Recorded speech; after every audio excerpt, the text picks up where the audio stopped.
Do you ever wake up one morning and realize the person sleeping next to you feels like a stranger? That's what happened to me. My name is Sarah. I'm 38 years old and this is my story. A story about love, betrayal, broken trust, and maybe, just maybe, about finding my way back to love again. So, if you've ever felt lost in love, if you've ever wondered whether hearts can heal after they're broken, stay with me. Because what I'm about to share with you might feel a little like your story, too. I live in a small town called River Hill. It's quiet here, green trees, narrow streets, shops with painted windows. I have 2 children. My husband's name is Daniel. He's 43. We've been married for 15 years. When we first married, I thought I had everything. Daniel was sweet, gentle. He brought me flowers for no reason. On Sundays he cooked dinner and made me laugh until I cried. He looked at me with those deep brown eyes and whispered, "You are my love." And I believed him. We lived in a small house near the park. Warm, bright, full of hope.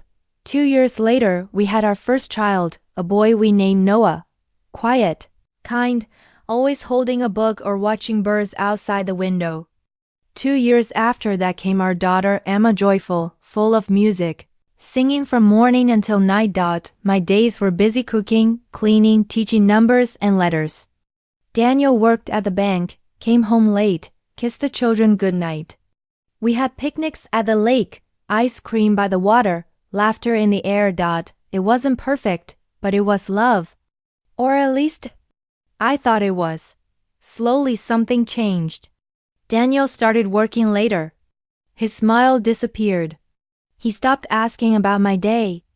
At dinner his chair sat empty. I asked him once, "Is everything okay?" He answered quickly, "I'm fine." Don't worry. But I did. The man who once brought me flowers now barely looked at me. I felt invisible like a ghost inside my own marriage. Then one day, I found a receipt in his jacket pocket. A hotel, 2 hours away. Paid for by Mr. D. Taylor and Miss Clara. My hands shook. My heart beat so fast it hurt. When he came home, I asked softly, "Who is Clara?" He looked me straight in the eyes. "She's just a coworker. A business trip. Nothing more." But my heart knew better. And yet, I said nothing. Because Noah was 5, Emma 3. Too little to understand. Too little to lose their father. So I swallowed my pain. Smiled when I had to. Cried only when no one could hear. Weeks passed. Months. Daniel became colder. Phone switched off at night. Fewer words. Shorter glances.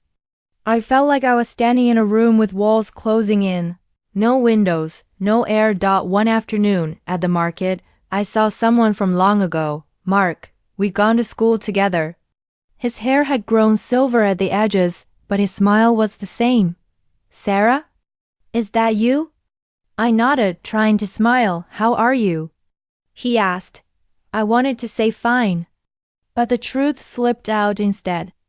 "I don't know." He didn't laugh. He didn't rush. He just said quietly, "If you ever need someone to talk to, I'm here." I nodded. Walked away. But his words stayed with me. That night, I sat by the window, stars above me, silence around me. Daniel wasn't home. I whispered, "What happened to my life?" And for the first time in years, I thought about another man, not out of love. Out of longing. For kindness. For care. For someone who saw me. The next week, I saw Mark at the cafe, alone. I walked in. He waved me over. We talked. About nothing. Weather. Books. The town. But his eyes were kind. His words warm. "How are your children?" he asked. I smiled for real. "They are my joy. You're strong," he said. I can see it. No one had called me strong in years, and so we met again. Once a week. Sometimes in the park. Sometimes in the cafe. Nothing happened. No gifts, no touches. Just words. Just listening. Just being seen. But every time there was a tension. A question unspoken. Would I cross a line? I didn't. But sometimes I wanted to. Once we almost brushed hands as we passed a cup across the table. My heart skipped. I pulled away quickly. Another time, we were walking in the park. For a moment, we stopped under the same tree, our faces close, too close. I felt the pause, the air heavy between us. And then I stepped back. Always a near miss. Always a line never crossed. But always the ache of almost. One evening Daniel came home early. My phone was on the table. A message flashed. Hope your day was good, Mark. Daniel's face darkened. Who is this man? He shouted. Are you seeing someone? I shook my head. No, I just needed someone to talk to. You weren't there. He froze. Walked away. Later that night, he came back, his eyes red. He whispered, I'm sorry. I didn't know you were so hurt. I whispered back. You didn't ask. He reached for my hand. I still love you, I wanted to believe him. But my heart was tired. After that, Daniel tried. Came home earlier. Cooked dinner. Helped Noah with homework. Sat and listened to Emma sing. He even asked me once, do you want to take a walk with me? We walked by the lake, holding hands.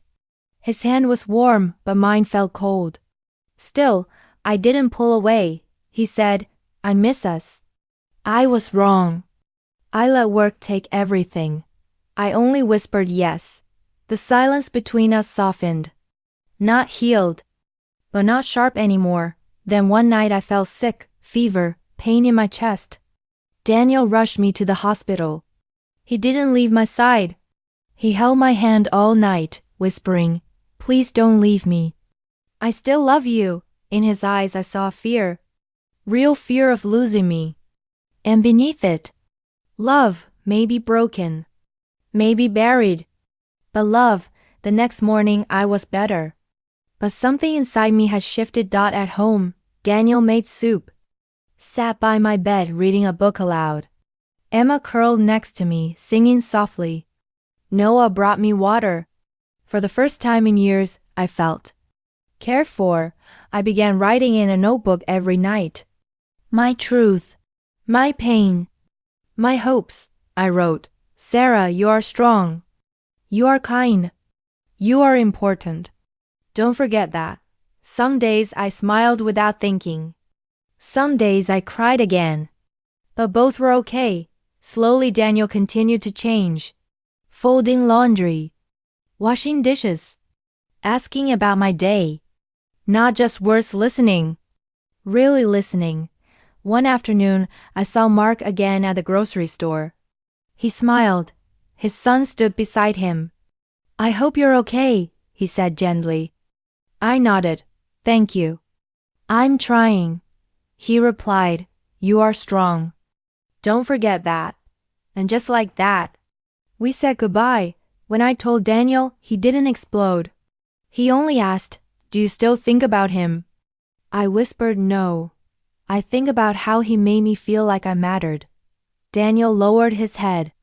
Then said, I want to give you that too. And for the first time, I believed he meant it. Weeks passed. Daniel planned a small dinner by the river. Just us. Sandwiches, tea, stars above. He looked at me and said, thank you for staying. Thank you for giving me another chance. I looked back, whispering, we're not the same as before. But maybe we can build something new, not from the past. From now, life isn't perfect. Some days I still remember the pain. Some nights I still cry. But I also see the small moments. In the morning, Emma's laughter, Noah's smile, Daniel washing dishes while humming softly. Love, I've learned, is not flowers or big gestures. Love is care. Love is time. Love is listening. And yes, love can break. But sometimes, love can also heal. If you are listening to this, and your heart feels heavy, please remember this. You are strong. You deserve love. Start with yourself. One small step at a time, and maybe, just maybe, the light will return.